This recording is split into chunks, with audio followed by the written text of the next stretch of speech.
Hey, good morning, guys. How's everyone doing today? Hope everyone's having a good day out there so far. Just want to bring you a quick video. This is important for all of us, really. Either you're in the market for a vehicle, or maybe in the future you will be, or you're looking to trade yours in. But this is going to really impact, I would think, the majority of people looking to buy a vehicle, no matter what manufacturer you're looking for. So everyone by now probably knows about the tariffs being implemented. For right now, it's for things coming from Canada and Mexico. You might be thinking, well, why is that such a big deal? Well, it's huge for the auto industry because right now there's a huge amount of vehicles that come from Canada or Mexico. Almost every manufacturer has vehicles. There's the BMWs, there's Ford, Chevrolet, Honda, Acura, Hyundai, Mazda, Mercedes. I mean, the list goes on and on. I'll put the full list in the description if you want to check it all, but I'm going to mainly focus on, of course, Honda and Acura. And it's a 25% tariff, so it's a big amount, something that you're definitely going to notice. And it's not just vehicles that are made in Canada or Mexico. And I'll put it on the screen here. So these are the vehicles from Honda and Acura's lineup currently that are imported from Mexico and Canada. So these will have the biggest hit because you take the value of the vehicle and you're going to add 25% on top of that. And a tariff isn't going to be paid for by the manufacturer. It's solely going to be put onto the consumer to pay. So these are the vehicles right here that are imported. So you can see the CR-V hybrid, then the Civic Sedan, the HR-V, the Prologue, and then the new Acura ADX that's not even out yet. But those are the ones that are imported. So you're going to see the biggest price increase on those vehicles. And they're saying probably a minimum of $4,000 increase.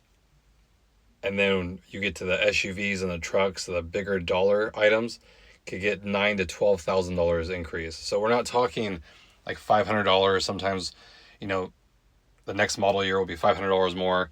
No, we're talking thousands of dollars more that the car is going to cost you just because of this.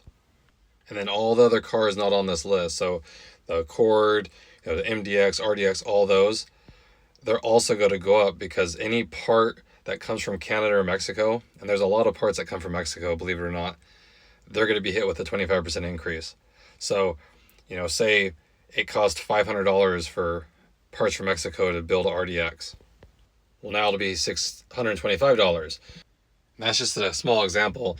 I'm sure the number's a lot bigger than that, how much parts go into a vehicle. But you can see how, if you think the prices right now of vehicles there's a lot, it's going to get a lot more. And they're saying it could really tank the auto industry. And then not only this, but all the manufacturers saying right now the production will go down as well. They're saying about 1/3. So if you remember during COVID, it was hard to get the vehicles and parts. So when you went to the dealer, instead of having 3 of the same color cars, like 1. And that's kind of all it was because of the supply issues. It's got to be something really similar. So it's got to be where they're not budging on these vehicles either, or they're discounting, $2,000 or $3,000 because they're only going to have maybe 1 or 2 of a certain model and maybe 10 people want it. So you can see how that will keep the price high already.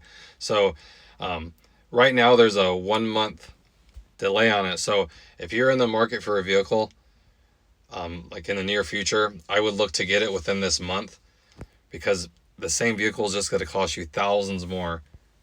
And the interest rates aren't going to come down anytime soon drastically, it looks like. So like I said, if you're, maybe get a buy car in 2 to 3 months, I would say do it 2 to 3 months sooner and do it right now because it will save you thousands of dollars for the same exact vehicle.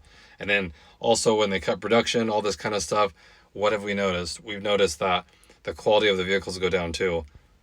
Seems like they're just rushing to get stuff out just because things get harder and harder to come by. The parts are harder to come by too. So, and also that's another issue. If you're trying to get parts for your vehicle, that's going to be harder to get too if they're imported. So any future recalls, that might be an issue because we're already waiting sometimes months. I've been waiting over a year to get the seat recall done on my TLX.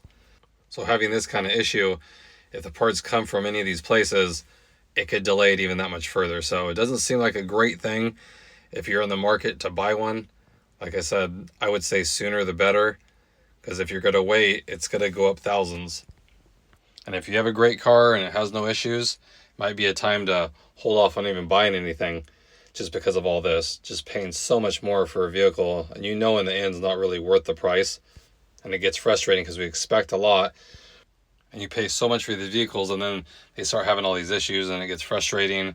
You know, if they're going to cover it, and should you buy warranty, and just more and more money. So again, I want to bring it to your attention if you weren't aware of it. You know, it is a big deal for the auto industry. And even you think, oh, my car's not made in Mexico, it's assembled in, you know, Alabama or United States. A lot of the parts come from Mexico.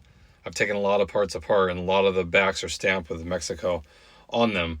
You know, so it's definitely going up. The cars aren't going to get any cheaper. It's just got to go even more expensive. And they're already, I feel like, not really worth what they're charging. But again, I wanted to let you guys know this if you weren't aware of it already. Again, check the list out, because almost every manufacturer has vehicles, and they're all going to go up. And like I said, they're saying a minimum of $4,000. So that's something huge that can make a difference of you either wanting to buy the car or just saying it's not worth that.